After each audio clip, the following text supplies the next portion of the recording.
My son came back with 4 excavators demanding his inheritance, but I had a surprise ready for him. Walter Thompson felt the ground shake beneath his feet as the noise of heavy machinery shattered the morning's peace. 4 yellow excavators lined up in front of the gate of his small rural property, kicking up a cloud of dust that blotted out the rising sun.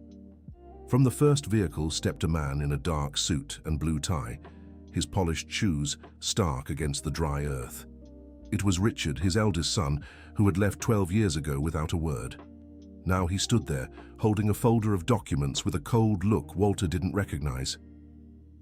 "Dad," Richard said, his voice devoid of warmth. "I've come for my share of the inheritance. I can't wait any longer." Walter took off his cap, running a hand through his graying hair. His calloused hands trembled slightly as he watched the son he'd raised with so much love turn into a stranger.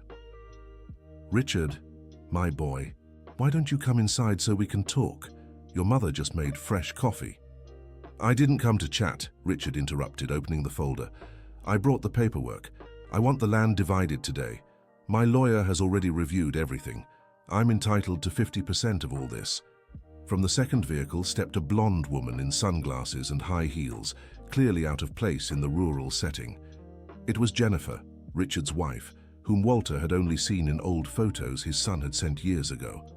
"Richard, don't waste time on sentiment," she said, eyeing the simple brick house with disdain. "You've explained the situation. Let's get this over with."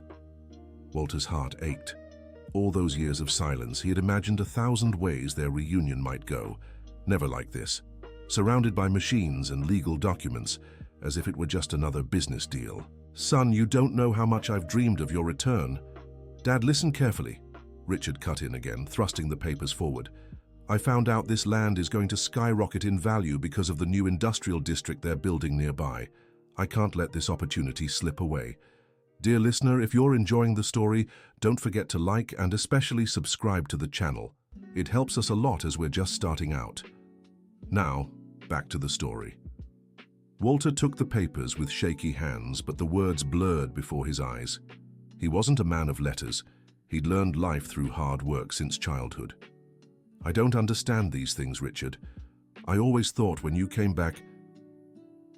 back, what?" His son's voice carried a bitterness sharp as a blade. "That I'd work from dawn till dusk on this God-forsaken land? That I'd settle for the small life you chose?" Jennifer stepped closer to her husband, whispering something in his ear while glancing impatiently at the expensive watch on her wrist. The excavator operators waited for orders, some removing their helmets to shield themselves from the growing heat. "Look, Dad," Richard sighed, trying to sound conciliatory. "I don't want to be harsh, but life out there is expensive. Jennifer's pregnant. We'll need a bigger house, private school for the kid. You understand, right?"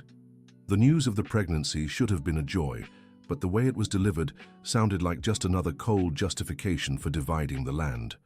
Walter searched his daughter-in-law's face for some trace of warmth, but she avoided his gaze. "So, I'm going to be a grandfather?" he asked, his voice thick. "Yes," Richard replied flatly. "That's exactly why I need to secure my family's future. This land isn't producing anything anymore. Better to sell and invest in something that's actually worthwhile." At that moment, Margaret stepped out of the house, Walter's wife of 35 years. She carried a tray with coffee and homemade cookies, as she always did when visitors arrived. When she saw Richard, her eyes filled with tears and she nearly dropped the tray. "My son," she murmured, trying to approach. Richard greeted his mother with a quick, formal kiss on the cheek, showing no emotion. Margaret noticed the coldness and stepped back, hurt. "Mother, are you all right?" he asked, more out of politeness than genuine concern. "I am, son. Always waiting for you to come home." "I'm here," he said, looking around, "but not to stay. I came to settle things." Jennifer took a cup of coffee, made a face after tasting it, and muttered something about how strong it was. Margaret, who had made that coffee with the same care as always, felt belittled. "Richard," Walter tried one last time, "before you decide anything, let me show you some things. There's a lot you don't know about this land." "Dad, I don't have time for stories. My lawyer is waiting for an answer today. If you don't agree to the settlement, We'll have to go to court, and that'll make things much harder for everyone." The foreman approached, a strong man around 40 years old. "Sir, where do you want us to start?" he asked, addressing Richard. "Wait a little longer," Richard replied, looking at his father. "It depends on his decision." Walter felt cornered. He looked at the house where his 3 children had been born, at the land he had tended with such love for decades, at the woman who had shared his entire life. All of it was being reduced to numbers on paper. "What about your siblings?" he asked. "Mary and Michael have rights too, don't they?" Richard shrugged. "Mary's just a teacher, barely making ends meet on her salary. And Michael is still studying in Washington, D.C. I can handle their interests better than anyone." The answer showed how little Richard knew about his siblings' lives.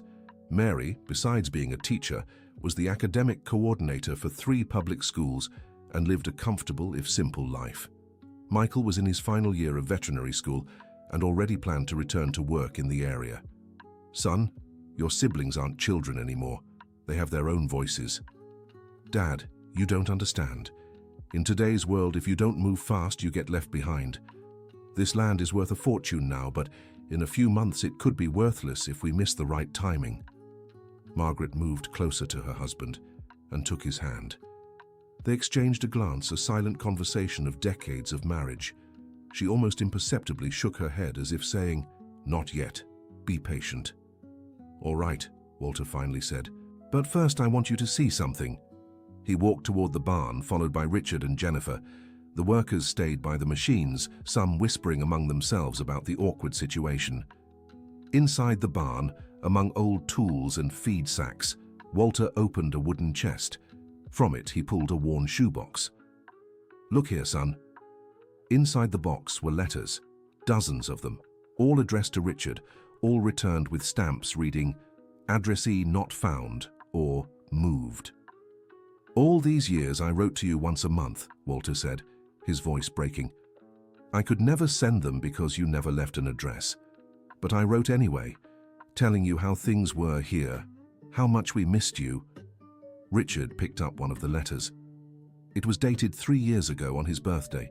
He opened it and read a few lines written in careful handwriting, talking about the corn harvest and how much he was missed during planting. "Dad, he began, but Jennifer pulled his arm. "Richard, this is emotional manipulation. You can't let yourself be swayed by sentimentality. Think about our future, our son's future." Walter Thompson continued showing the contents of the box. There were newspaper clippings about Richard's professional success, which he had obtained through acquaintances in the city, old family photos, drawings Richard had made as a child. "I kept everything, son. I always believed you'd come home one day." Richard was visibly shaken, but Jennifer stood firmly by his side, whispering constantly in his ear about the need to stay focused on their goals. They left the barn and returned to where the excavators were. The sun was now high and the heat was becoming uncomfortable. Margaret had spread a tarp on the ground and invited the operators to lunch, but they hesitated, embarrassed by the situation. "Mum, they can eat over there," Richard said, pointing away from the house. "No, son," Margaret replied firmly. "In this house, everyone eats together." It was a small but significant rebellion. For 40 minutes, while the operators ate Margaret's home-cooked meal, Richard was forced to face the human consequences of his decisions. One of the operators, a young man named Jason, approached Walter. "Mr. Thompson, I know you. My father is Bill from the gas station in town." "Of course. How's your father doing? It's been a while since I've been there." "He's doing well, sir. He always speaks of you fondly. Said when he was going through hard times, you let him pay for gas later, for months." Richard overheard the conversation unintentionally. He was beginning to realize his father had a network of relationships in the area he knew nothing about. Another operator, older, joined the conversation. "Mr. Thompson, do you remember me? I'm Anthony. I worked your harvest about 10 years ago." "Anthony? Of course I remember. How are your boys?" "They're good, thank you. The oldest is in college now, studying engineering, thanks to that scholarship you told me about back then." Richard walked away, unsettled. He hadn't known his father had helped so many people over the years. In his memory, Walter was just a simple man living a small life.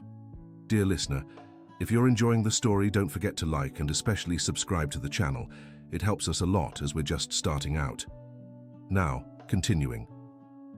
After lunch, an old small car arrived. Out stepped Mary, the middle child, 42 years old. A neighbor had told her about the situation and she had rushed over from the school where she worked. "Richard," she said, disbelieving, "is it really you?" The siblings' reunion was tense. Mary tried to hug Richard, but he stayed stiff. She was visibly emotional, but he seemed uncomfortable with his sister's affection. "Hi, Mary. You look different." "I'm older," she laughed, wiping her eyes. 12 years makes a difference, but you look sharp." "Thanks," he replied dryly. Mary looked around, noticing the excavators and the tension in the air. "What's happening here?" "I came to settle the inheritance," Richard said. "It was time to sort things out." "Inheritance?" Mary looked confused at her parents. "Dad, are you sick?" "No, sweetheart. Your brother wants to divide the land now. He found out it's going to increase in value." Mary fell silent for a moment, processing the information. Then she looked at Richard with a mix of disappointment and anger. "You disappeared for 12 years and now come back wanting to split the land? Just like that, out of nowhere." "Mary, you don't understand business," Richard said. "This is a once-in-a-lifetime opportunity. If we don't take it now, we'll lose a lot of money." "I don't care about money," Mary burst out. "I care about our family, about our parents. Do you know how much they suffered when you left?" Jennifer cut into the conversation. "Look, Mary, is this it? I understand it's hard for you, but Richard has a life to build. We have responsibilities." "And what about responsibility to family?" Mary shot back. "Family doesn't pay the bills," Jennifer replied coldly. The comment brought an awkward silence. Even the workers stopped talking, sensing the tension in the air. "Richard," Mary said, trying to keep her composure, "do you know Mum and Dad never recovered from you leaving? Do you know Dad was depressed for years?" "I had to live my own life," Richard defended himself. "I couldn't stay here forever." "Nobody asked you to stay forever, but you didn't have to disappear as if we didn't exist." "Enough," Walter interrupted. "I don't want fighting between you. I've suffered enough." One of the workers approached Richard. "Doc, sorry to bother you, but my team has another job scheduled for this afternoon. Have you decided if we're starting the work or not?" Richard looked at his family, at the machinery, at Jennifer, waiting for an answer. He felt pressure from all sides. "Start by marking where the division will be," he finally said. "Dad, which part do you want to keep?" Walter took a deep breath. Margaret stepped closer and held his hand again. "Richard," his father said, "before we start anything, I need to tell you a story. You have the right to know." "Dad, this isn't the time for stories." "Yes, son, it's about your grandfather. It's about how this land came to us." Walter began walking toward the back of the property, followed by the family. Reluctantly, Richard went along, as did Jennifer and the workers, who had grown curious about how things would unfold. They reached an area with a large, century-old mango tree. Beneath its shade were a few rustic wooden benches and a small stone structure. This mango tree was planted by your great-grandfather, Richard, in 1920. When he arrived here, this was all wilderness. There was nothing. Walter sat on one of the benches and motioned for the others to join him. "Your great-grandfather's name was Joseph. He came from the northeast during a terrible drought, carrying only the clothes on his back and 4 small children. Your great-grandmother had died on the journey." Mary already knew the story but listened attentively. Richard showed impatience, but something in his father's voice made him stay. "Joseph got this land through a government program at the time, but the condition was that he had to make it productive within 5 years, or he'd lose everything." "Dad, what does this have to do with anything?" Richard interrupted. "It has to do with everything, son. Let me continue." Walter pointed to the stone structure. "That over there is the first well he dug. Dug it with his own hands, stone by stone. It took him 6 months to find water. His children almost went thirsty." Margaret sat beside her husband. She knew the story, but understood it was important for Richard to hear it. "For the first 3 years, Joseph barely managed to grow anything. The land was too hard, he had no resources, he didn't know the area. The neighbors bet he'd fail. In the 4th year, He finally got a small harvest of corn and beans. But it wasn't enough. He was about to lose everything when something happened that changed his life. Richard sat down too, despite himself, now interested in the story. "What happened?" he asked. "A terrible drought hit the entire region. Every farm lost their crops except Joseph's. Why? Because the well he dug was very deep. Even with the drought, he had water, and where there's water, you can grow." Walter stood and walked to the old well. Joseph could have sold that water for a fortune. He could have profited from others' misfortune. But do you know what he did? Richard shook his head.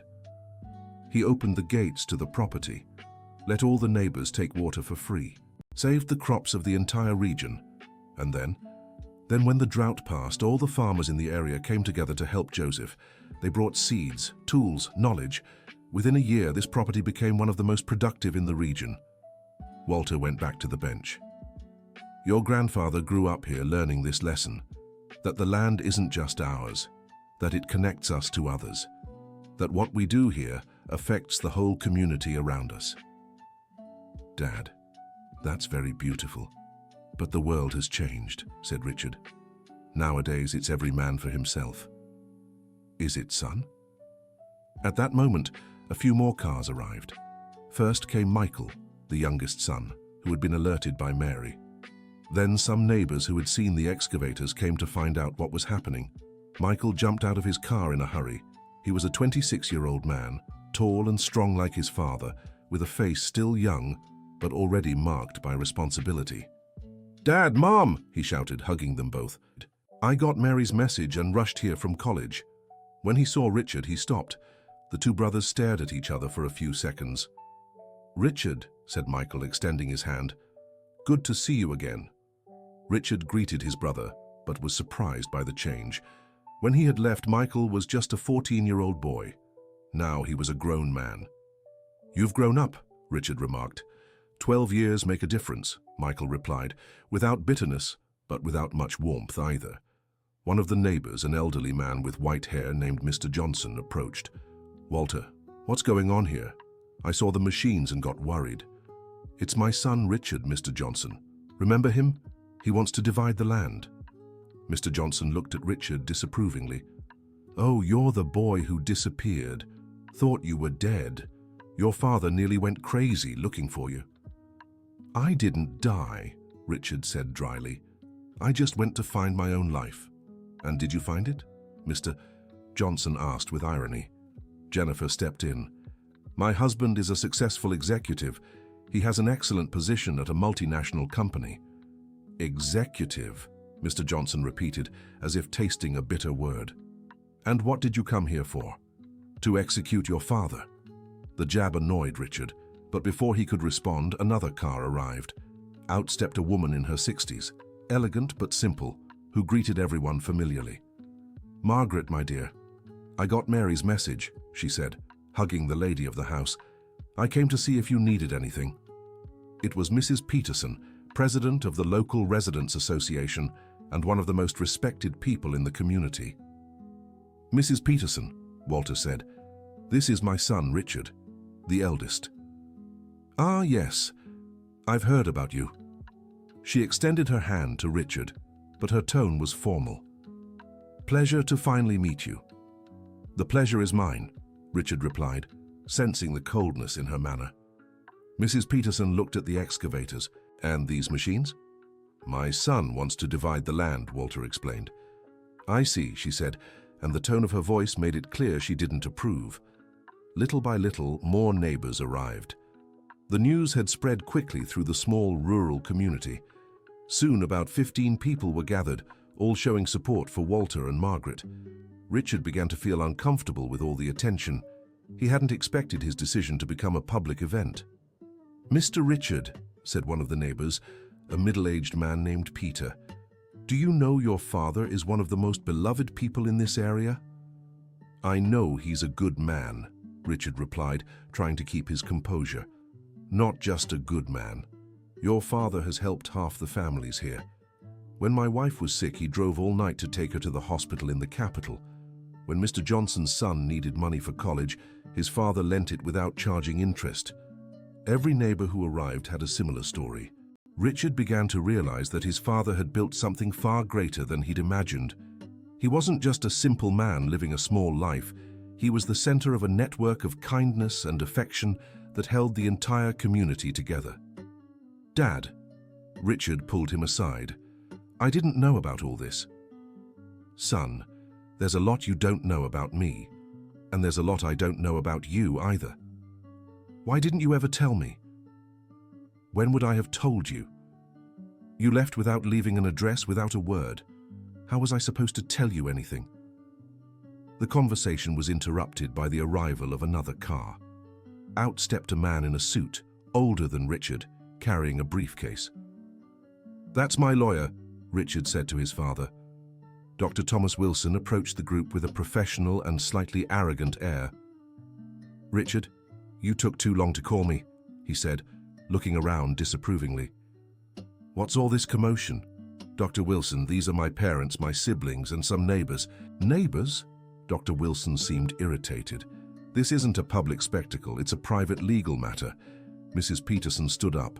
"Young man, with all due respect, but when someone threatens to destroy a property that's been in our community for nearly 100 years, it does become a public concern." "You don't understand," Dr. Wilson said condescendingly. "This is a legal inheritance issue. The son has a right to his share." "No one here is questioning legal rights," Mrs. Peterson replied firmly. "We're questioning moral rights." Dr. Wilson turned to Walter. "Are you the owner?" "I am." "Then you need to understand you have no choice. If you don't agree to an amicable division, we'll take it to court. And in court, you'll have to pay legal fees, attorney costs, and still lose part of the land anyway." Michael stepped forward. "And who says we'll just stand by? I'm an heir too. So is Mary. We have rights too." Dr. Wilson looked at Michael with disdain. "Kid, you can't afford a legal fight against us. Richard has resources, you don't." "Doctor," a calm voice interrupted. Everyone turned. It was Mrs. Peterson. "Do you know Dr. William Harrison?" "By name. He's a well-known attorney in Washington, D.C. "That's right, he's my son-in-law, and he'd be more than happy to defend this family free of charge." The information completely changed the expression on Dr. Wilson's face. Dr. William Harrison was one of the most respected lawyers in the country, specializing in rural law. "Well, this complicates things," Dr. Wilson muttered. "It doesn't complicate anything," Mrs. Peterson said, smiling. "It just levels the playing field." Richard felt increasingly cornered. What he'd planned as a quick and simple operation was turning into a messy, costly battle. Jennifer pulled her husband aside. "Richard, this is getting out of control. It wasn't supposed to be like this." "I know, but I can't back down now." "Why not?" "Why? If it's getting too complicated, maybe it's better to just forget it." "Jennifer, you don't understand. That land is worth millions, millions. I can't just walk away. And if we lose in court, what if we spend a fortune on lawyers and end up worse off?" Richard had no answer. For the first time since arriving, he began to question whether his information about the land's value was even correct. Dear listener, if you're enjoying the story, don't forget to like and especially subscribe to the channel. It helps us a lot as we're just starting out. Now back to the story. The leader of the operators approached again. "Dr. Richard, I hate to insist, but I need a decision. My team has other commitments." "Just wait a little longer," said Richard, clearly stressed. Walter watched everything in silence. Margaret stood by his side, holding his hand. Suddenly, he stood up. "Richard, do you want to divide the land?" "I do, Father." "Fine, I'll agree." A heavy silence fell over the group. No one had expected that answer. "Father," Mary protested. "Margaret," Michael said, looking at his mother. But Margaret remained calm. She had known her husband for decades and understood he had a plan. "There's just one condition," Walter continued. "What condition?" Richard asked suspiciously. "You'll have to get to know the land before dividing it." "What do you mean?" "You'll spend a week here, working with me, learning every inch of this property, understanding how it runs, who depends on it, what its real value is." "Father, I don't have time for this." "Then there's no land to divide," Walter said firmly. "If you want your share of the inheritance, You'll have to earn it. Like your siblings did. Like I did, like my father did. Dr. Thomas Wilson stepped in. That's not legal. You can't make the inheritance conditional on... Yes, I can, Walter interrupted. The land is still mine, and as long as it's mine, I set the terms. Mrs. Peterson smiled. She recognized the wisdom in Walter's strategy. Well thought out, Walter. Richard looked at Jennifer, who shook her head. A week, he asked. A week? You work with me from dawn to dusk, eat at my table, sleep in your old room, meet the neighbors, learn how the community works. Then, if you still want to divide the land, we'll divide it. And if I refuse? Then you'll have to sue me. And it'll be a long, expensive fight, just like the doctor here explained. Richard felt pressure from all sides. The neighbors watched him expectantly. His siblings waited for his decision. Jennifer grew visibly impatient. I need to think, he finally said. There's not much to think about, Walter replied. Either you accept my condition or we call the lawyers. Decide now. The lead operator stepped forward again. Doctor, it's already 3 in the afternoon. If we don't start now, I'll have to charge extra for my team. The financial pressure was the deciding factor. Richard didn't want to waste money before even settling the main issue. Fine, he said, taking a deep breath. I accept. 1 week. Excellent, Walter said, smiling for the first time that day. Operators, you can leave. No machines needed today. Richard, Jennifer protested. Have you lost your mind? Jennifer, it's just a week, then we'll settle everything. A wasted week. We have commitments in the capital. The commitments can wait. Jennifer was visibly irritated, but knew she couldn't change her husband's decision right then. The operators began preparing their machines to leave. Some neighbors said goodbye, relieved by how things had turned out. Dr. Wilson packed his documents, clearly displeased. Richard, he said before leaving, I hope you know what you're doing.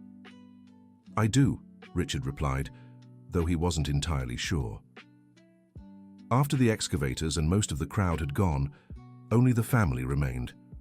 The silence felt strange after so much noise and tension. Well, Walter said, how about we have dinner together? It's been 12 years since we've all shared a meal. Mary and Michael smiled. Margaret headed to the kitchen to prepare the food. Richard stood still processing everything. Richard, Michael said, approaching him, are you sure you want to do this? What should we do? Divide the land. Break up the family again. Richard looked at his younger brother. There was a maturity in Michael that he hadn't expected to find. Michael, you don't understand, there's a lot of money at stake. And you think it's just about money. No, but money is important. You'll understand when you have a family to support. Richard, I already understand. I've been working for 4 years to pay for my college. I know the value of money, but I also know the value of other things. The conversation was interrupted by Jennifer's arrival, who had gone to get the bags from the car. Richard, where's the bathroom in this house? She asked, clearly dissatisfied.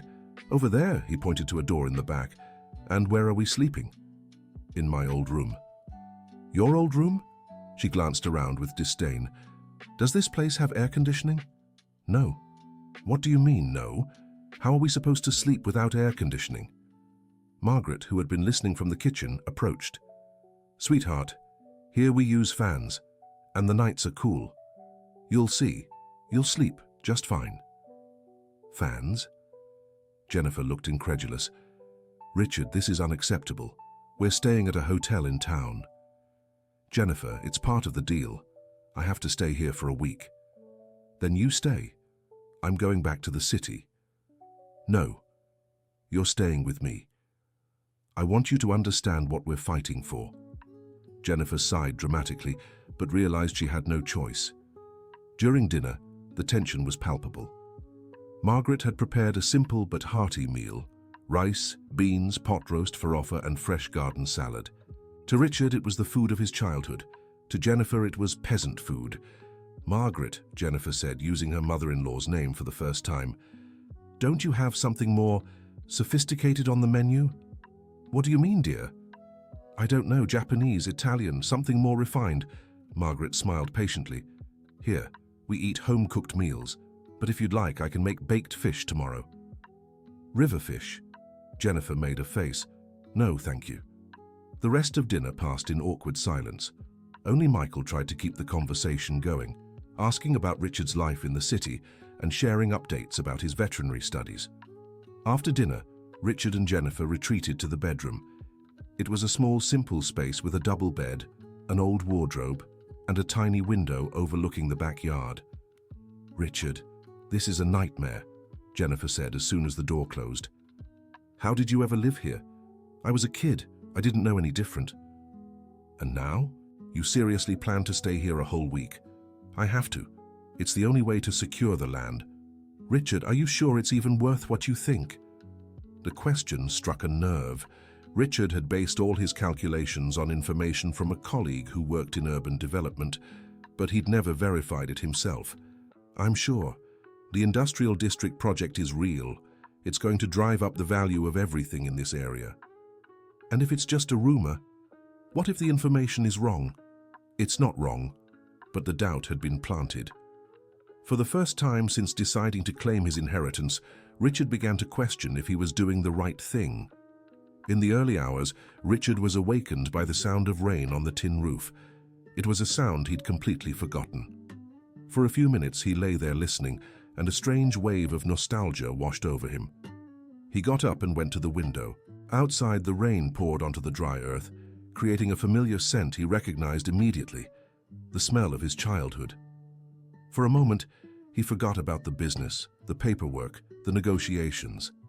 He remembered being a child, lying awake listening to the rain, dreaming of adventures and games for the next day. Jennifer stirred in bed. "Richard, what are you doing?" "Nothing. Just listening to the rain." "What's that noise? Sounds like the roof's about to cave in." "It's rain on the tin roof. It's normal." "Normal? How can anyone sleep with that noise?" Richard didn't answer. For him, the noise wasn't disturbing his sleep. It was stirring up memories. The next morning, Walter woke Richard at 5 o'clock. "Son, get up, time to start work." Richard groaned. He'd slept poorly, not just because of the rain, but because the bed was harder than he was used to. "Dad, 5 o'clock? What kind of work starts at 5 in the morning?" "Farm work, son. The sun rises early, and we need to make the most of the cool hours."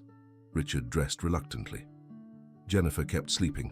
Blankets pulled over her head to muffle the sound of the rooster crowing in the yard.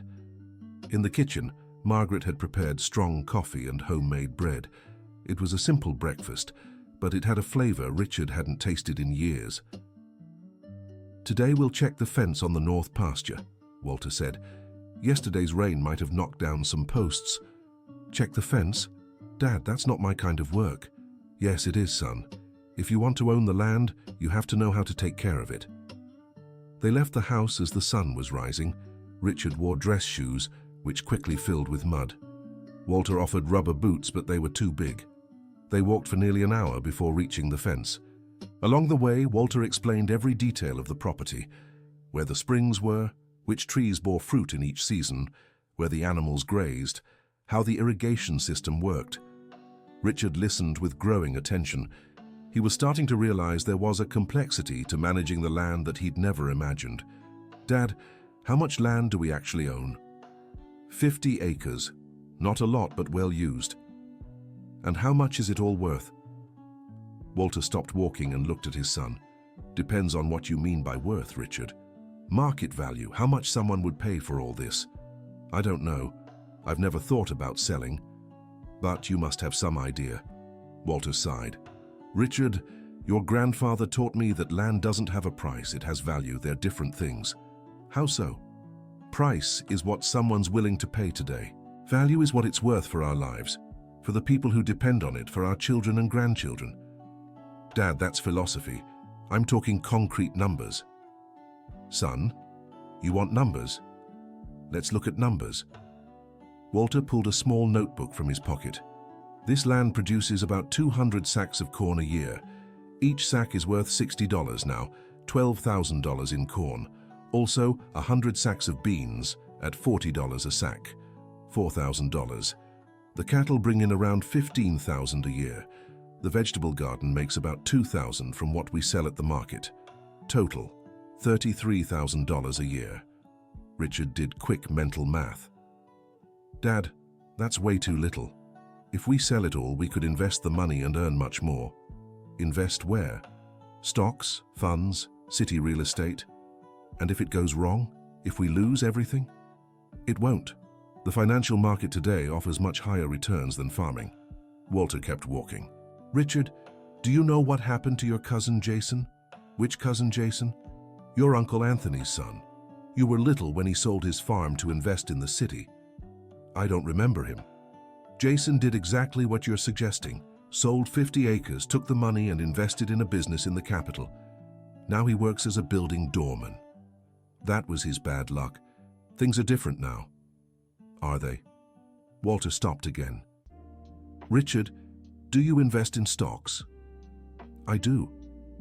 How much did you make last year? Richard hesitated.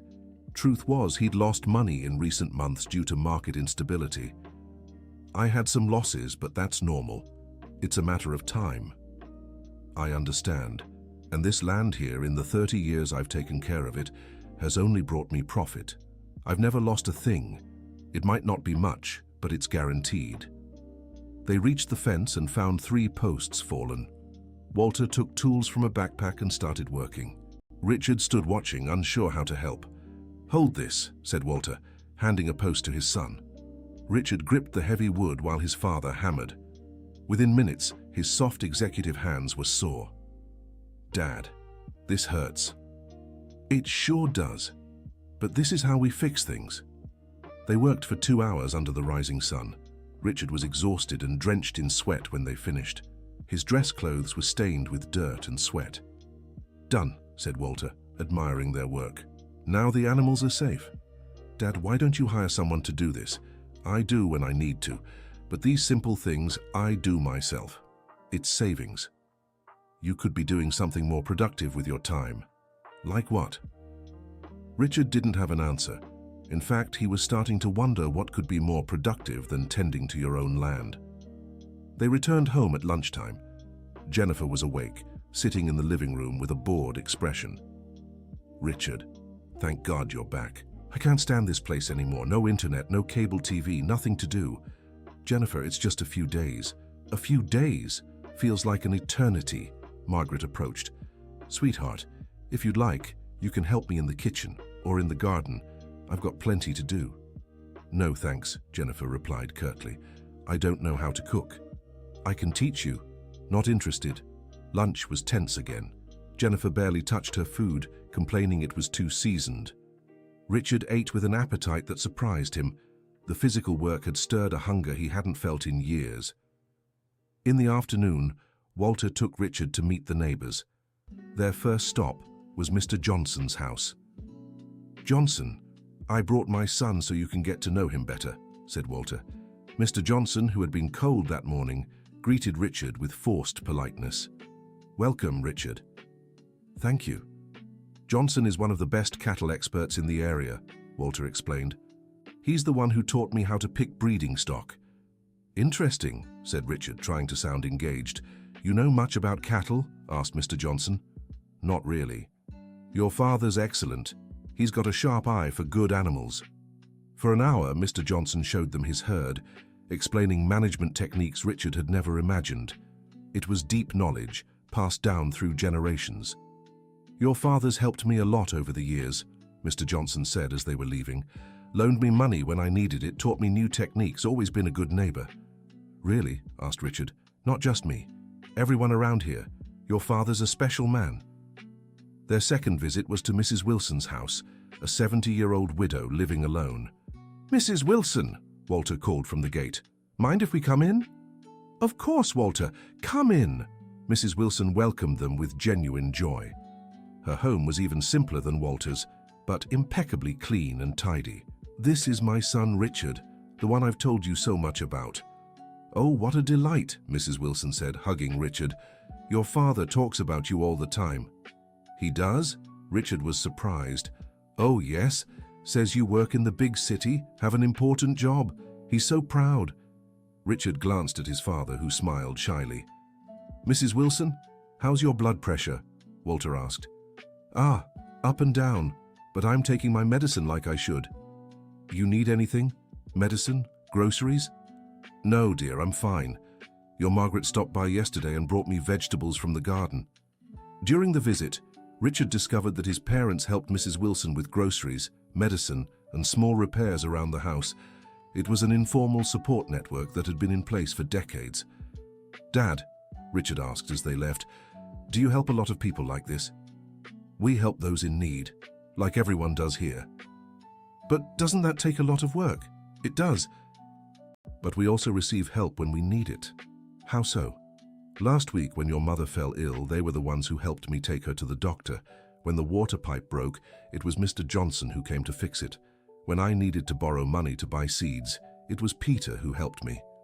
Richard was beginning to understand that there was a parallel economy at work here, based not on money, but on favors, mutual aid, and solidarity.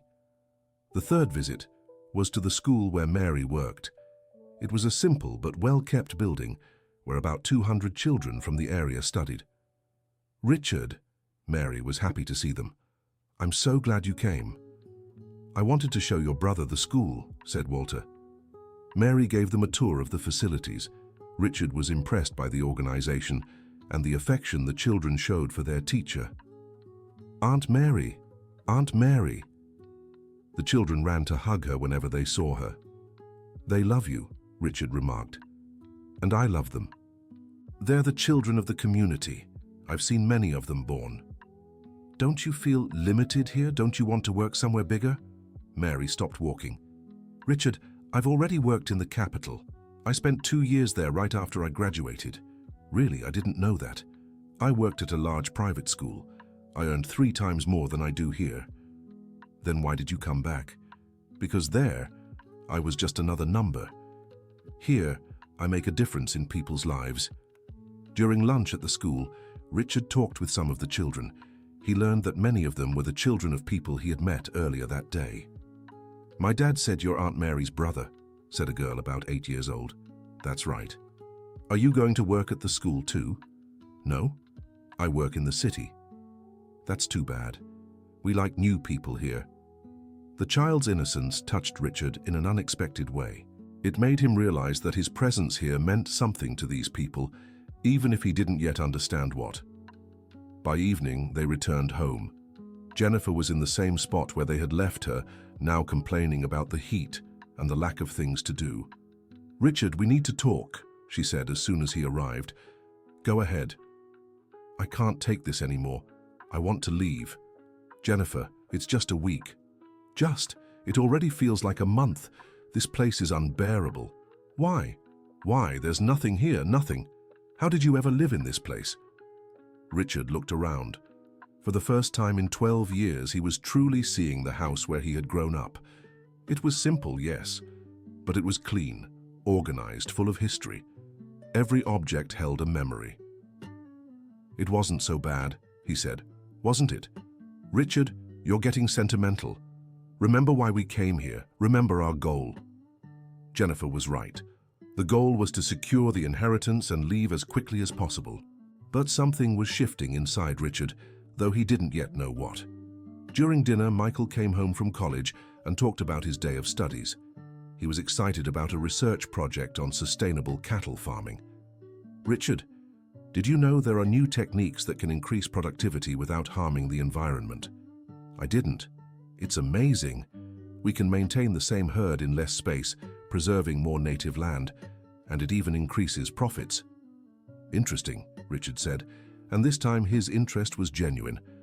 I'm thinking of implementing these techniques here after I graduate, turning our property into a sustainable model. Would Dad agree to that? Dad's very open to innovation, he always has been. Richard looked at Walter, who was listening to the conversation with evident pride. Is it true, Dad? Of course, son. We always have to learn new things. The world changes, and we have to change with it. But aren't you afraid of taking risks? I am, but I'm even more afraid of standing still. The answer surprised Richard. He had left home thinking his father was a man stuck in his ways, resistant to change. Now he was discovering that Walter was more adaptable than he was. After dinner, Richard went out for a walk alone in the backyard. The night was clear, full of stars he had forgotten existed. In the city, light pollution made it impossible to see the sky so vividly. He sat on the wooden bench where his father had once told him the story of his great-grandfather. The silence was deep, broken only by the sound of crickets and the wind in the trees. Jennifer appeared beside him. "Richard, what are you thinking about?" "A lot of things." "I hope you're thinking about how to speed this up. I can't stand another day here." "Jennifer, can't you see anything good about this place?" "Good? What's good here? There's no mall, no decent restaurants, no entertainment, nothing." "There are other things." "What other things?" Richard tried to explain, but the words wouldn't come. How could he describe the sense of belonging he was starting to feel? How could he explain the satisfaction of physical work, the simplicity of human connections, the bond with nature? "Never mind," he finally said. "Richard, you're changing, and I don't like it." "What do you mean?" "You're getting sentimental, romanticizing this simple life, but you forgot we left it for a reason. We want better things, don't we?" "I do." "Then stop with the sentimentality and focus on the goal. We came here for money, a lot of money, not for some rural experience." Jennifer was right. Richard had let his emotions take over and was losing sight of his practical goals. But something inside him resisted this purely financial logic. "Let's go to sleep," he said. "Tomorrow's going to be a long day." The second day started even earlier. Walter woke Richard at 4:30 in the morning. "Why so early, Dad?" "Today's the market. We have to leave early to get there at the right time." Richard got ready, still sleepy. Margaret had made coffee and packed sandwiches for the trip. Michael was coming too, as he helped his father sell their goods at the market on Saturdays. They loaded the old pickup truck with vegetables, fruit, and several pounds of homemade cheese that Margaret made. It was hard work, requiring physical strength Richard wasn't used to. "Dad, why don't you hire someone to do this?" "Son, if we hire someone to load, someone else to sell, and another to transport, what's left for us? You'd be free to do other things." "What other things?" Richard didn't have an answer. In the city, he paid others to do tasks he could do himself, but he'd never questioned whether it really freed up his time for something more productive. The trip to the market took an hour down the dirt road. Along the way, Walter and Michael talked about prices, customers, and sales strategies. Richard realized there was a whole science behind this seemingly simple business. "Michael, how's the price of tomatoes today?" Walter asked. "Up. Mrs. Roberts said there was trouble with the crop in Greenfield." "So we can raise our price?" "Yes, but not too much. Otherwise we'll lose to the competition." It was market logic, as complex as any business in the capital, but built on personal relationships and deep local knowledge. The market took place in the central square of a small town, about 12 miles from the farm. When they arrived, dozens of vendors were setting up their stalls. "Walter," they greeted several vendors. "How are you, my friend?" "Well, thank God. This here is my son, Richard." Richard was introduced to dozens of people who knew and respected his father. It was a broad and supportive social network that extended far beyond the rural community where they lived. "Mr. Thompson, how is Mrs. Margaret?" asked a lady who sold homemade sweets. "She's doing well, Mrs. Miller. She sent her regards to you. Give her my best, and tell her the remedy she recommended worked wonders." Richard helped set up the stall and watched the market's activity. It was fascinating to see how these simple people had built a local economy that had thrived for decades. "Dad, do you sell well here?" "We do. We have loyal customers, folks who've been buying here for years." "Why? Isn't it cheaper at the supermarket?" "Sometimes it is, but here they know where the product comes from. They know who grew it, how it was grown. They trust us." Throughout the morning, Richard observed his father's interactions with customers. It was a relationship that went far beyond buying and selling. Walter asked about their families, gave planting advice, and even exchanged recipes. "Mr. Thompson," said an elderly customer, "my granddaughter is dating a no-good young man. What do you think I should do?" "Mrs. Anderson, have you talked to her?" "I have, but she won't listen." "Then let it be. Sometimes we have to learn by making mistakes." It was simple, but profound wisdom. Richard realized his father had become an informal counselor for the community. A young woman approached the stall. "Mr. Thompson, do you have really ripe tomatoes? I need them for sauce." "Sure do, dear. Take a look at these."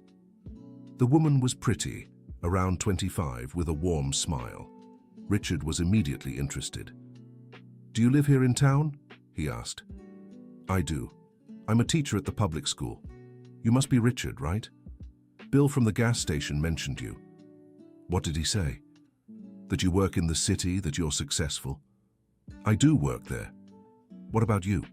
Do you like teaching?" "I love it, especially the teenagers. It's a tough age, but so interesting." "Ever thought about working in the city? There are more opportunities." "I have, but I think I can make more of a difference here." It was the same answer Mary had given. Richard was starting to notice a pattern among the people in this region. They consciously chose a simpler life in exchange for deeper personal meaning. "What's your name, Harches?" he asked. "Sarah. And are you really staying here, or are you going back to the city?" "I don't know yet." The answer surprised him. For the first time since arriving, he admitted he was unsure about his plans. During lunch at the market, Walter took Richard to meet other producers. Each had an interesting story, a different specialty. "Richard, this is Anthony, the best goat farmer in the area," Walter introduced. "Nice to meet you," said Anthony. "Your father talks about you a lot. I hope good things." "Only good things. He's very proud of his children." "Anthony started with 2 borrowed goats," Walter explained. "Now he has the largest herd in the region." "How did you do it?" Richard asked. "Hard work and patience," Anthony replied. "And help from friends. Your father taught me a lot about raising them."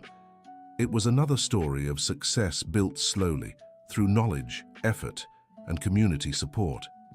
Richard began to question whether success in the city was truly superior to this kind of achievement. By evening, as they headed home, Richard tallied the day's sales. "Dad, you made $800 today." "We did. It was a good day." "That's not much. I earn more than that in a day at the company." "Really? And are you happy with your work?" The question caught Richard off guard. It had been years since he'd asked himself if he was happy. He was just wondering if he was earning well, if he was advancing in his career, if he was building wealth. "I think I am." "Think, or are you sure?" "I don't know. I've never really thought about it." "I know I'm happy with my work," said Walter. "I wake up every day knowing I'll take care of something I love. I'll deal with people I like. I'll do something useful." "But don't you have ambition? Don't you want to grow, earn more?" "Son, I have grown. When I got here, I had nothing. Today I have a productive property, a close-knit family, the respect of the community. To me, that's growth." The conversation continued the whole way back. Richard discovered his father had a much more elaborate philosophy of life than he'd imagined. When they got home, Jennifer was in a bad mood. "Richard, while you were out having fun, I was here dying of boredom. This can't go on." "It wasn't fun. It was work."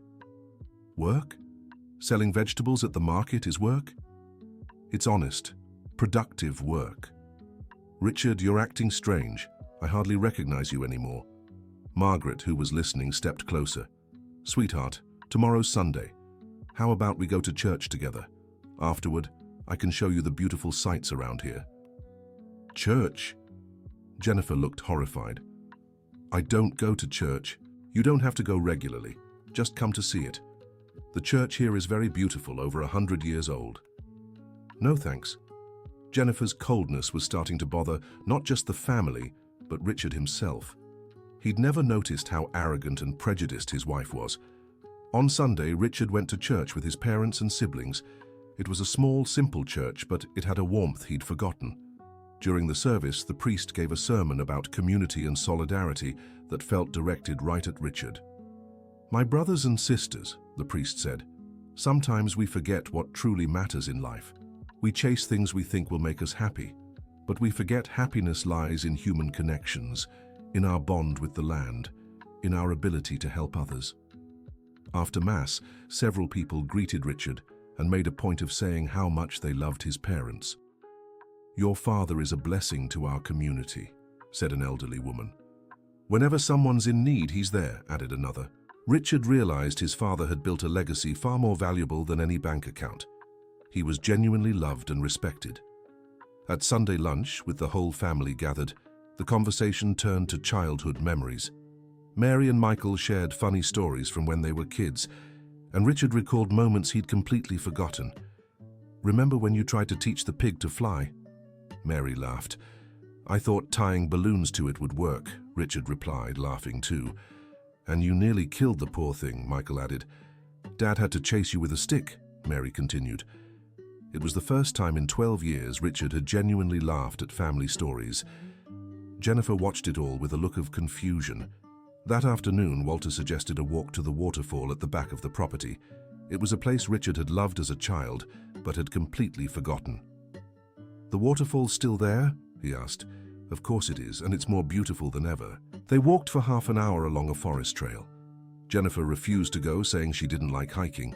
When they reached the waterfall, Richard was moved. It was exactly as he remembered, a 10-meter drop into a crystal-clear natural pool. "Wow," he murmured. "It's even prettier than I remembered." "You used to swim here every day in the summer," Margaret said. "I taught you to swim in this pool," Walter added. Richard took off his shoes and dipped his feet into the water. It was icy cold and pure, so different from the treated, chlorinated water of the city pools. "Dad, is this waterfall ours?" "Yes. It starts on our property and flows down through it. It's worth a fortune. Clean water is a precious thing these days." "It is, but not in money." Michael jumped into the water fully clothed, just like he used to as a child. Mary followed him. Within minutes, the three siblings were splashing around like old times. Walter and Margaret sat on a rock, watching their children. It was a scene that hadn't happened in over a decade. "Richard," said Michael, "do you remember our secret bathtub?"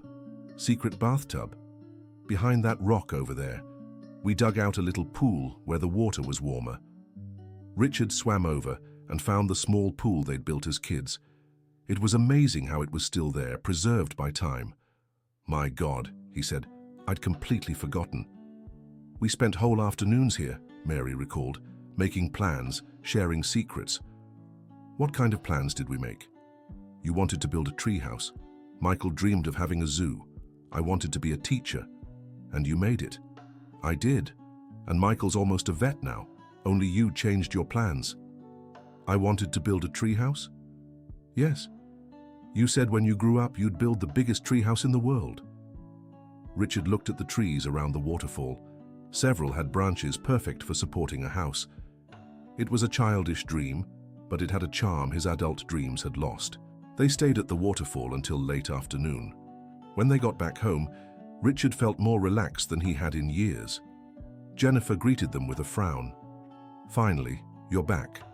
I've been here alone, bored to death." "Why didn't you come?" Richard asked. "Because I don't like the woods, I don't like cold water, and I don't like bugs. Need more reasons." "You could have tried."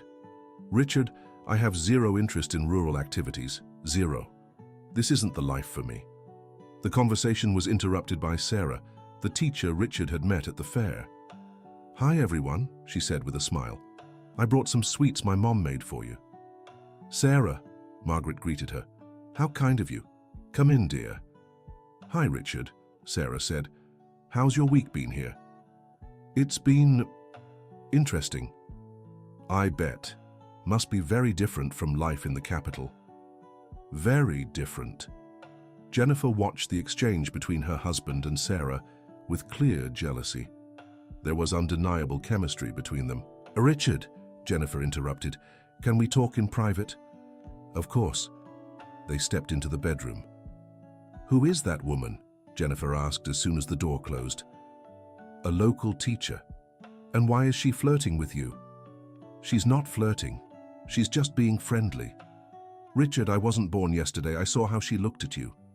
"Jennifer, you're exaggerating." "Am I?" "And I saw how you looked at her too." Richard didn't answer. It was true he'd felt drawn to Sarah, but not just physically. There was something about her simplicity and authenticity that sharply contrasted with the superficiality he saw more and more in Jennifer. "Jennifer, don't you think you could be nicer to my family?" "Nicer? I've been polite." "Polite isn't the same as nice. You treat everyone here like they're beneath you." "Because they are. Richard, look around. These people live a backward life with no ambition, no culture, no prospects. They live a different life, not necessarily worse. Richard, have you lost your mind? How can you compare this to our life in the capital? Is our life in the capital better? Of course it is. We have comfort, culture, opportunities, a future. Do we? Or do we just have more money? The question touched on something Jennifer didn't want to question. In truth, despite all the material comfort, she wasn't a happy person. She lived constantly anxious, competing with other women, worried about appearances, dissatisfied with everything. "Richard, you're being brainwashed. You're romanticizing this simple life and forgetting our goals." "What goals?" "Money, success, status, the things we've always wanted." Did I always want that? Or did I learn to want it? Jennifer realized she was losing her husband to something she couldn't understand or fight. She decided to change her strategy. "Richard, think about our son. Do you want him to grow up in a place like this? Without opportunities, without stimulation, without a future? Maybe it's better than growing up in a city where you can't see the stars, where you don't know your neighbors, where you have no contact with nature." "Richard, you sound like a hippie from the 60s. I sound like someone who's rediscovering values I'd forgotten." The argument was interrupted by the return of Sarah, who had left while they were talking. "Sarah left?" asked Richard. "She did," replied Michael. "She left a message saying she'd come back tomorrow to talk to you." "Talk about what?" "I don't know. She didn't say." Jennifer huffed in anger and locked herself in the bedroom. That night, Richard lay awake, thinking about everything he'd experienced in the past few days. Every conversation, every experience was shaking his deepest certainties. The next morning, Wednesday, Walter woke Richard up later, at 6 o'clock. "Today we're doing something different," he said. "We're visiting other properties in the area. I want you to see different production models." "What kind of models?" "You'll see."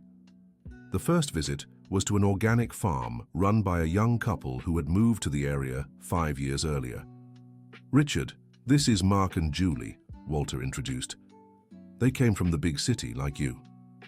"Nice to meet you," said Mark, a man around 35 with a healthy, relaxed air. "I heard you're getting to know the area." "I am." "Where did you live before?" "New York. I worked in advertising. Julie was an architect." "And why did you come here?" "We got tired of the rat race. We wanted a life more connected to nature, more meaningful." Mark and Julie showed their 10-hectare property where they grew organic vegetables to sell at natural product markets in the capital. "Do you make good money from this?" asked Richard. "We make enough to live decently," Julie replied. "We don't have the luxuries we had in the city, but we have something we didn't have there, peace of mind." "Don't you miss the city?"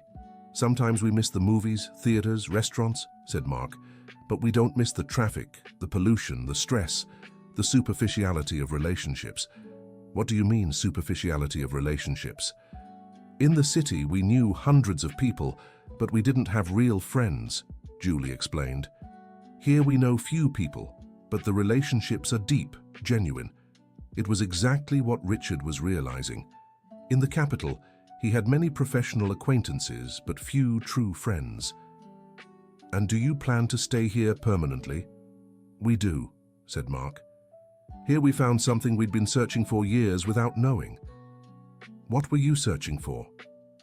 "Purpose," Julie answered. "Meaning in life." The second visit was to a property specializing in agritourism. It was run by a family that had turned part of their land into a leisure spot for city dwellers. "The idea is to show city folks how rural life works," explained the owner, a 50-year-old man named Jason. "Many people have lost touch with nature and want to reconnect." "Does it make money?" asked Richard. "Yes, a lot. On weekends we're packed. Whole families come here looking for peace, fresh air, home-cooked meals. How much do you charge? $200 per person for the day. Includes lunch, activities, horseback riding. Richard did the math in his head. If the property hosted 50 people each weekend, that was $10,000 a week just on weekends. $40,000 a month. That was considerable revenue. And do you have business year-round? We do. It's slower in winter, but in summer and during vacations, we're fully booked. How do you advertise? Mostly online, social media, our own website. Word of mouth also works really well.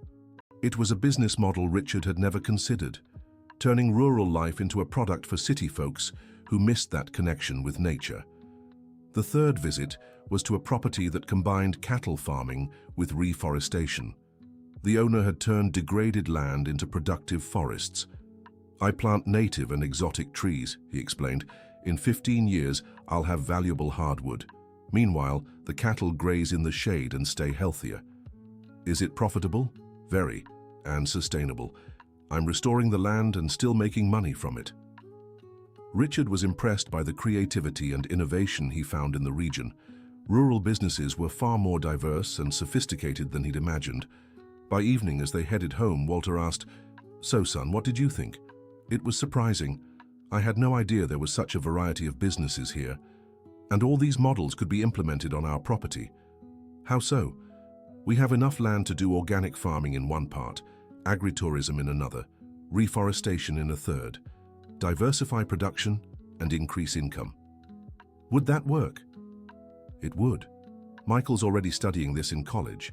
Mary could coordinate the educational side of agritourism. You could handle sales and marketing. For the first time, Richard saw a real possibility of coming home without giving up prosperity. But it would be a different kind of prosperity than he'd imagined. Dad, how much could we make with a project like this? Much more than we do now, and much more than you'd get from selling the land. What do you mean? Son, if you sell your share of the land today, you'll get a lot of money at once, but then it's gone. If you invest in the land, it'll give you returns for the rest of your life. It was a perspective Richard hadn't considered. He'd always thought of the land as an asset to liquidate, not an investment to develop. When they got home, Sarah was waiting in the living room talking with Margaret. "Hi, Richard," she said with a smile. "I came to talk about that conversation we didn't finish yesterday." "What conversation?" "About you staying in the area. I have a proposal for you." Jennifer appeared in the bedroom doorway, looking less than pleased. "What kind of proposal?" asked Richard. "The city is launching a sustainable rural development project. They're looking for someone with a business background to coordinate it. Here in the area? Here, the salary isn't high, but it's interesting work with real social impact. How much do they pay? $6,000 a month to start, with room for growth." It was much less than Richard earned in the city, but a reasonable amount for the region. And what would the job involve? Helping small producers diversify, find new markets, implement sustainable technologies. Exactly the kind of thing you saw today. "How interesting," said Richard, and he meant it. "If you want, I can introduce you to the mayor tomorrow." "Richard," Jennifer cut in sharply, "can we talk?" "Of course." "Sarah, can you wait?" "Of course." In the bedroom, Jennifer exploded. "You've completely lost your mind. You're considering giving up your career for this little backwater life." "It's not a backwater life. It's an opportunity to do something meaningful." "Meaningful? $6,000 a month is meaningful. You make 5 times that at the company. And am I happy there? Happiness doesn't pay the bills, Richard." "Yes, it does. When you're happy, you work better, live better, relate better." "Richard, you're having a classic midlife crisis. In a few months, you'll regret this. Or in a few months, I'll wonder why it took me so long to make this decision." Jennifer realized she was losing control of the situation. "Richard, if you take this ridiculous job, I'm going back to the city." "Is that a threat?" "It's a promise." Richard looked at his wife and wondered when she had become so bitter and materialistic. Or had she always been this way, and he was only now noticing? "Jennifer, can't you imagine a life different from the one we have?" "I don't want a different life. I like our life. But I'm not sure I do." "Richard, you're confused. This week here has messed with your head. You need to go back home, back to reality. Or maybe I need to accept that this is my home, this is my reality." They left the room in silence. Sarah noticed the tension. "I'm sorry," she said. "I didn't mean to cause trouble." "You didn't," Richard replied. "The offer interests me. Can I think about it?" "Of course. No rush." After Sarah left, dinner was tense. Jennifer barely spoke, making her displeasure clear. Richard tried to process all the information and possibilities he had discovered that day. "Son," Walter said, "are you okay?" "I am, Dad. Just thinking about a lot of things." "Want to talk?" "I do, but not now. I need to sort my thoughts first." That night, Richard went out for another walk. He needed fresh air and silence to think. He sat again on the bench under the ancient mango tree. It was Thursday. He'd already been on the property for 4 days. He had 3 days left to make his final decision about dividing the land.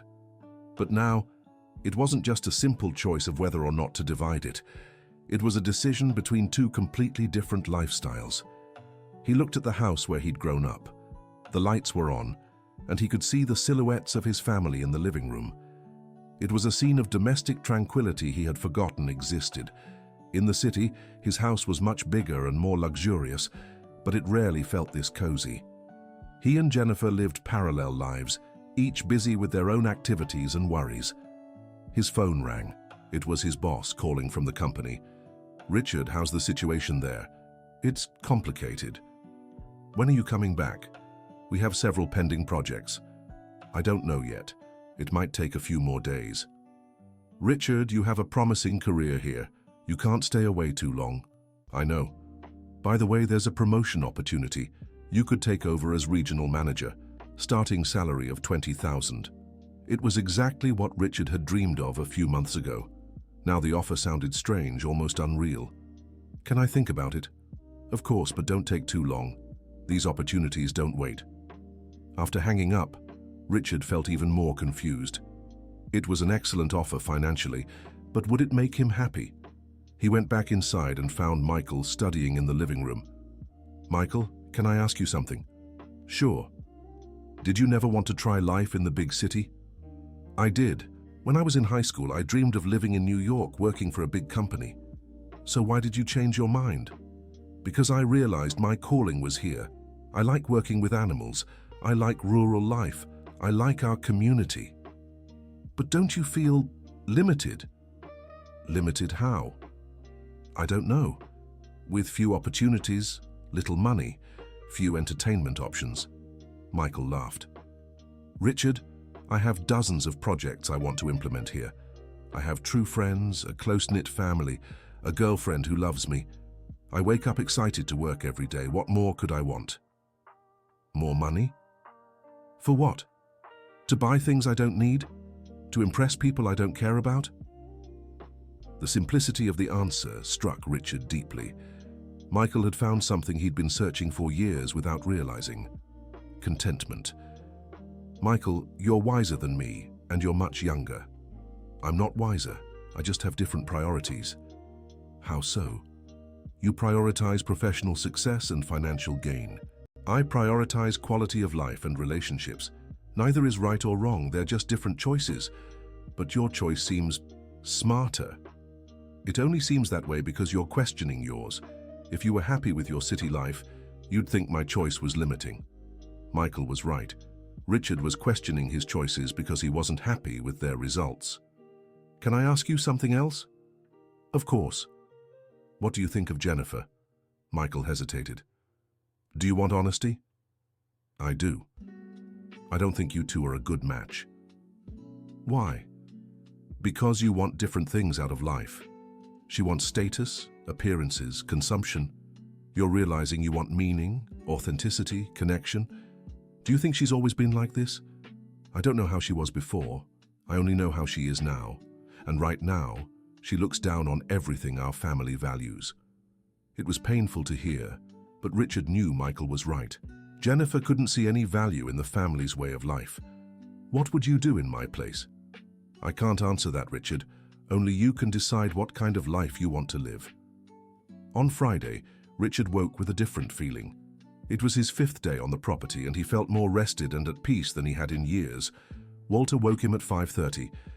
Today we'll do the most important work, he said. What work? We're planting. Planting what? Corn. It's planting season. Richard dressed and went to the field that had been prepared in the days before, about 3 hectares. Dad, isn't this work too hard? Wouldn't it be better to hire someone? Son, planting your own food is one of the most important things a man can do. Why? Because it connects you to the cycle of life. You put the seed in the ground, care for it, watch it grow, harvest the fruit. It's magical. For 4 hours, Richard worked alongside his father, planting corn. It was intense physical labor, but there was something meditative about it that relaxed him deeply. Dad, how long until it grows? 4 months. We'll harvest in September. And you're sure it'll work? I'm not sure of anything, son. There could be drought, pests, hail. But if we don't plant, we definitely won't have corn. Is it a matter of faith? It's a matter of hope. Farming teaches us to hope. While working, Richard had a revelation. There was something deeply satisfying about planting something. Even without certainty it would succeed. It was an act of trust in the future, something he'd lost in his urban life. In the city, everything was immediate, predictable, controlled. Here there was mystery, risk, the magic of nature working in their favor. Dad, I never thought I'd enjoy manual labor. Son, manual labor isn't inferior to intellectual work. They're just different kinds of work. Both have dignity. In the city, we look down on manual labor. In the city, you've lost touch with the essentials. You forget that everything you eat comes from the earth, that everything you wear comes from someone's manual labor. That's true. Here, we don't forget. You can see where things come from, understand the real value of work. When they finished planting, Richard was exhausted but fulfilled. He had planted his own seeds with his own hands. In 4 months, he'd have corn that he himself had grown. Son, how do you feel? Tired but good. Really good. That's the feeling of having done something useful. During lunch, Sarah showed up again. Richard, I managed to schedule a meeting with the mayor for tomorrow. Are you still interested? I am. Jennifer huffed in anger but said nothing. Great. It's at 10 at City Hall. Sarah, Richard said, can I ask you a personal question? Sure. Why did you stay in this area? Someone with your education could work anywhere. Because here I can make a real difference in people's lives. In the big city, I'd just be another teacher in a huge school. Here, I know every student by name. I know their families. I can follow their progress. Don't you ever feel out of place? A smart, beautiful woman in a small town like this? Sarah smiled. Thanks for the compliment. But no, I've never felt out of place. Here, I have the freedom to be who I am, without pressure to fit into urban standards. What standards? In the city, a woman my age is expected to be married, with kids, chasing a career. Here, I can live at my own pace, build my life the way I want. Don't you want to get married? I do, but only when I find someone who shares my values. Richard sensed a hidden message in her answer. Sarah was making it clear she was available, but only to someone who wanted the same kind of life she did. In the afternoon, Walter took Richard to see the most remote part of the property, where there was a preserved area of native forest. This forest was never cleared, Walter explained. It's our natural heritage. Is it worth anything? It's worth everything, son. It's our water reserve, our air purifier, our natural pharmacy. Natural pharmacy? My mother knew dozens of medicinal plants from this forest. She could cure anything with teas and poultices. They walked along a trail between ancient trees. Richard was amazed by the diversity of plants and animals he could see. Dad, this is beautiful. It is, and it's ours. Your great-grandfather insisted on preserving this area. Why? Because he knew one day we'd be grateful. Now, with all the talk about the environment, this forest is worth more than any crop. How so?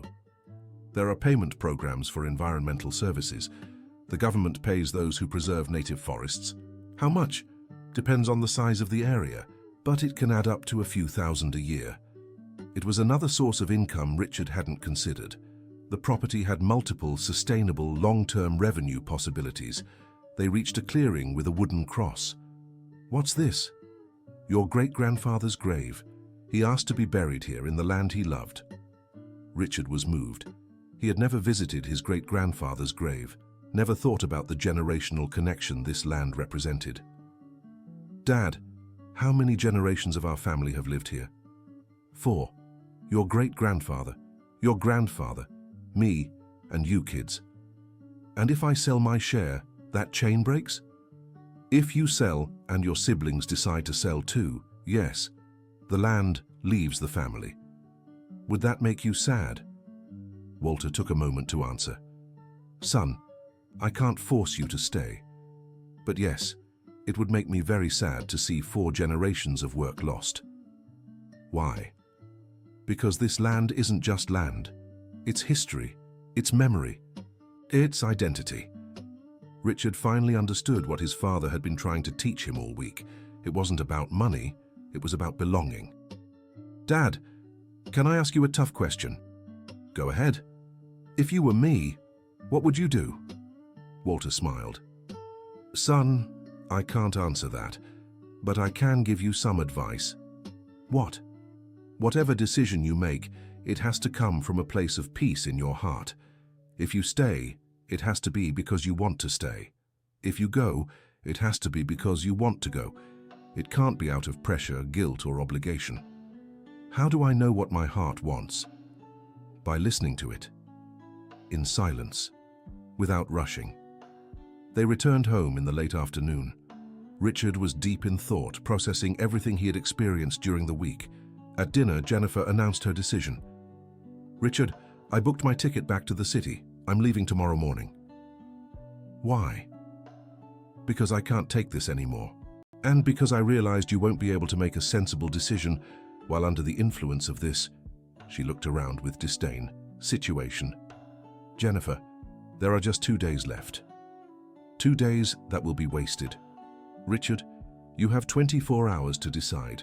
Either you come with me tomorrow, or I go alone." "Is that an ultimatum?" "It's a practical decision.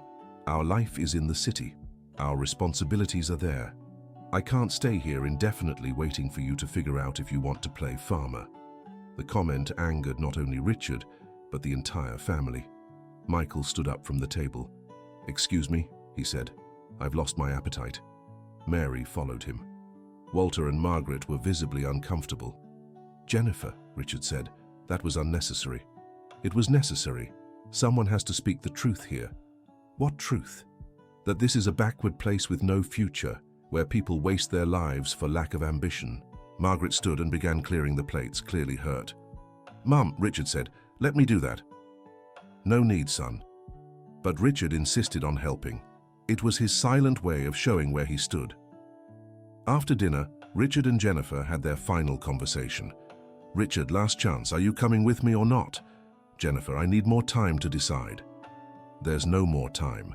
Real life doesn't wait for your existential crises." "Maybe this is real life. Maybe our life in the city is the artificial one." "Richard, you've completely lost your mind." "Or maybe I'm finally coming to my senses for the first time in years." Jennifer packed in silence. Richard didn't try to stop her. He could see the gap between them had become unbridgeable. "Richard," she said before going to bed, "I love you, but I can't love this version of you that's emerging here. What if this is the real version of me? Then we have nothing left in common." It was a painful but honest realization. They had truly become incompatible people.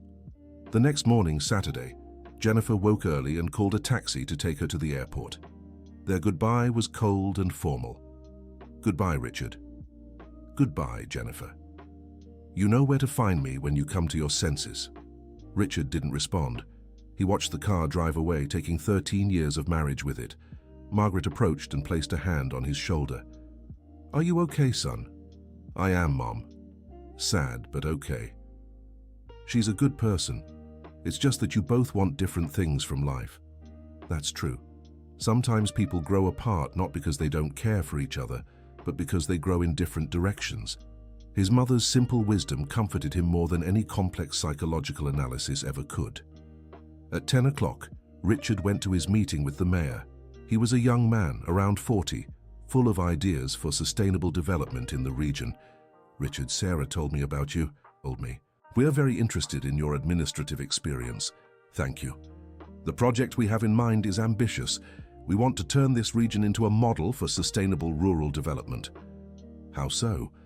By promoting organic farming, agritourism, renewable energy, environmental preservation, all integrated into a long-term strategic plan. And my role would be? Coordinating the entire project, building partnerships, securing funding, training producers, developing new markets. It was exactly the kind of work that could bridge his professional background with the new values he was discovering. It's fascinating work, he said, and necessary. Our region has enormous potential, but it needs someone with strategic vision to develop that potential. Can I think about the offer? Of course, but I'd like an answer in a few weeks. The project has a tight schedule. He returned home excited about the possibility. It was an opportunity to work on something that truly mattered, in a place he was learning to love again. During lunch, he told his family about the meeting. "So, son?" asked Walter. "Are you interested?"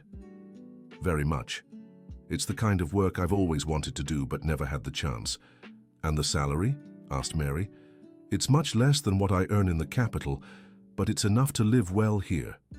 "Richard," said Michael, "you know if you stay, you can count on our help with everything." "How so?" "We could work together, integrate the city's project with our plans for the property, create a model that could serve as an example for the whole region." It was an exciting possibility. Instead of dividing the property, they could develop a joint project that would benefit not just the family, but the whole community. "Would you all be open to that?" "I would," said Mary. "I've always dreamed of working on an educational project in a rural area." "I'd be open to it too," said Michael. "My thesis is actually about this very topic." Walter and Margaret exchanged glances and smiled. "Son," said Walter, "nothing would make me happier than having all three of my children working together here. Even if it means making less money than if we sold the land?" "Son, money gets spent and runs out. Family lasts forever." That afternoon, Richard went alone to the waterfall. He needed silence and nature to make his final decision. He sat on the rock where he'd played as a child and tried to imagine two possible futures. In the first future, he returned to the capital, accepted the promotion, made a lot of money, but remained unfulfilled and disconnected. Jennifer might come back, but their marriage would never be the same. He'd become more and more professionally successful and more personally unhappy. In the second future, he stayed in the region, took the job with the city, worked with his siblings to develop the property, and built a simple but meaningful life. Maybe he'd get to know Sarah better. Maybe they'd develop a relationship based on shared values. He'd have less money, but more purpose. Which future appealed to him more? The answer came with surprising clarity. He wanted the second future. He wanted meaning more than money, connection more than status, authenticity more than appearances. But there was still a tough decision to make: what to do with his share of the inheritance. He could simply give up his claim and leave things as they were. He could divide the land but keep his portion, or he could do something different. An idea began forming in his mind. What if, instead of dividing the land, he proposed turning the property into a family business? Each sibling would be a partner, but they'd work together on sustainable development. It was a solution that would preserve the land's unity while recognizing everyone's rights, and allow them to implement the ambitious project he envisioned. He returned home with his decision made. At dinner, he gathered the family. "Dad, Mom, Mary, Michael," he said, "I've made my choice." Everyone fell silent, waiting. "I want to stay. I want to accept the job with the city. I want to work with you all to develop the property." The joy on his parents' faces was unmistakable. Mary and Michael smiled. "But I have a proposal about the inheritance." "What proposal?" asked Walter. "Instead of dividing the land, what if we created a family business? Each of us would be a partner, but we'd work together." "How would that work?" asked Mary. "We'd keep the property unified, but each would contribute their expertise." Michael with the veterinary and agronomic side, Mary with the educational and social side, me with the administrative and commercial side, Dad and Mom as consultants and guardians of tradition. And how would the profits be divided? Asked Michael. Equally among the 4 partners, Dad, Mom, Mary, Michael and me. It was a generous proposal. Richard was giving up his larger share of the inheritance in favor of an equal partnership. Son, said Walter, are you sure? You're giving up a lot of money. Dad, I'm gaining much more than money. I'm gaining a family, a community, a purpose. And if it doesn't work out, asked Mary. If it doesn't work, at least we tried. And we tried together. They talked late into the night about the details of the proposal. It was risky, but exciting. Everyone was thrilled about the possibilities. On Sunday morning, the last day of the week Richard had promised to stay, he woke up early and walked around the property. He visited every place he had rediscovered during the week. The pasture where he'd helped fix the fence, the field where he'd planted corn, the preserved native woods, the waterfall where he'd reconnected with his childhood. All of it would be his home again. Not as the boy who had left 12 years ago, but as the man who had chosen to return. When he got back to the house, he found Sarah talking with Margaret in the kitchen. "Hi, Richard," she said with a smile. "I heard you decided to stay." "I did. What about you? Still interested in introducing me to the mayor?" "Of course. In fact, he was really excited when he heard about your decision." "Sarah, can I ask you something?" "Sure. Would you like to have dinner with me one of these days? No work talk, no projects, just to get to know each other better." She smiled. "I'd love to." It was the start of something new. Not just a romantic relationship, but a new chapter in life. During Sunday lunch with the whole family gathered, Richard made a formal announcement. "Dad, I officially withdraw from dividing the land. I want to keep our property unified and work together on the plan we discussed." "Son," said Walter, emotional, "that's the best news I could have received." "And there's more. I'll call my boss tomorrow and resign. I'm taking the job at City Hall." "Richard," said Mary, "are you sure you won't regret it?" "I am. For the first time in years, I'm sure about something." Michael raised his glass of water. "A toast to the return of the prodigal brother." "A toast to the reunited family," Richard corrected. Everyone raised their glasses. It was a moment of genuine happiness none of them had felt in a long time. That afternoon, Richard called his boss in the capital. "Richard, how are you? Have you decided about the promotion?" "I have. I won't accept it. In fact, I'm resigning." "What, Richard? Have you lost your mind? It's a once-in-a-lifetime opportunity." "I found a better one." "Better?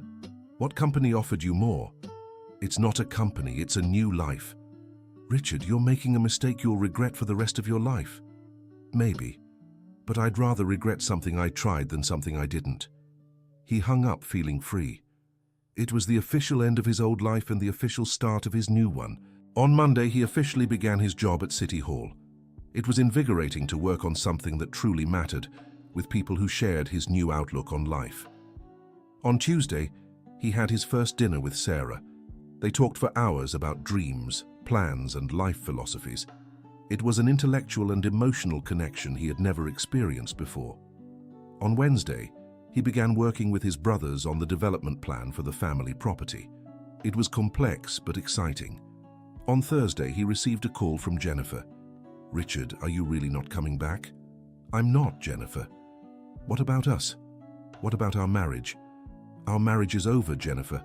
We just didn't have the courage to admit it." "Richard, I can change. I can try to adapt." "Jennifer, you don't need to change. You are who you are. We're just not compatible." "So, is this final?" "It's final." It was a sad but necessary conversation. Both of them needed to move on. In the following weeks, Richard quickly adapted to his new life. The work at the City Hall was challenging and rewarding. The family project was taking shape. His relationship with Sarah was evolving naturally. 2 months later, the property had been transformed. Part of it was being converted for organic farming. Another part was being prepared to welcome weekend tourists. The native forest had been registered in the Environmental Services Payment Program. Richard had lost a lot of money in absolute terms, but he had gained something far more valuable, a life with meaning. 6 months later, on Christmas Day, the whole family was gathered again. Richard looked around the table and saw happy faces, lively conversations, and genuine relationships. "Dad," he said, "thank you." "Thank you for what, son?" "For teaching me that the real inheritance isn't the land, it's the values." "And what values are those?" "Family, community, purpose, connection with nature, meaningful work. You learned that on your own, son. I just created the conditions for you to rediscover what you already knew."